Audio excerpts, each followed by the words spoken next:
নিঃস্ব অবস্থায় কি দোয়া করতে পারেন একজন মানুষ, এই দোয়াটা শিখে নেন, ইনশাআল্লাহ আপনার জীবনের সমস্ত সংকট কেটে যাবে ইনশাআল্লাহ।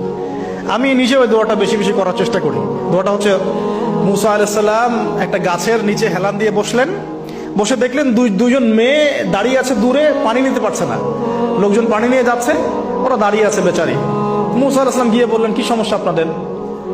এটা নিয়ে আপনারা আবার মেয়েদের সাথে কথা বলার চেষ্টা করেন, ঠিক আছে? তো মাহারাম গায়রা মাহারাম মেনে চলে। তারা বললেন যে আমাদের বাবা অনেক বৃদ্ধ মানুষ, আমরা পানি নিতে পারি না যতক্ষণ না আমাদের কম পানি নিয়ে চলে যায়। মুসা আলাইহিস সালাম একটু বললাম না, ফিজিক্যালি খুব স্ট্রং ছিলেন, থাকে না বডি বিল্ডার, সামনে গিয়ে কথা বলে সরো পানি দিতে দাও, তখন মানুষ একটু মূল্যায়ন করে না। তো মুসা আলাইহিস সালাম এভাবে পানি নিয়ে দিলেন এবং বাছুরদেরকে পানি পান করালেন, করিয়ে গাছের নিচে এসে বসে আছেন।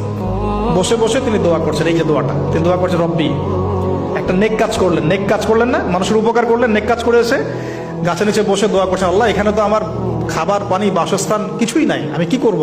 রব্বি ইন্নি লিমা আনজালতা ইলাইয়া মিন খায়রিন ফাকির, রব্বি ইন্নি লিমা আনজালতা ইলাইয়া মিন খায়রিন ফাকির। আবার বলেন, রব্বি ইন্নি লিমা আনজালতা ইলাইয়া মিন খায়রিন ফাকির। অর্থ হচ্ছে, হে আল্লাহ, তুমি তোমার পক্ষ থেকে আমার উপরে যে নিয়ামতগুলো দিবে, আমি এর জন্য ফকির হয়ে বসে আছি।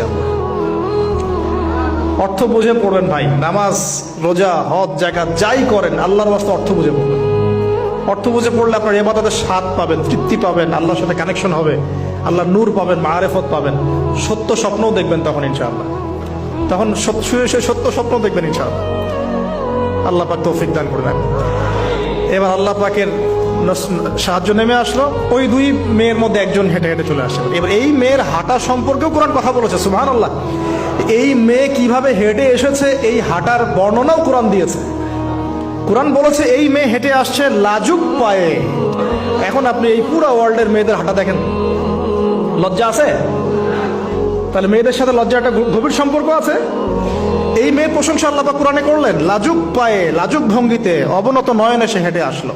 এখন আপনি কেলে যান, গো টু খেল, আপনাদের টুইন টাওয়ারে যান, দেখেন সবার হাঁটা চলা দেখেন, হায়া লজ্জার কোনো বালাই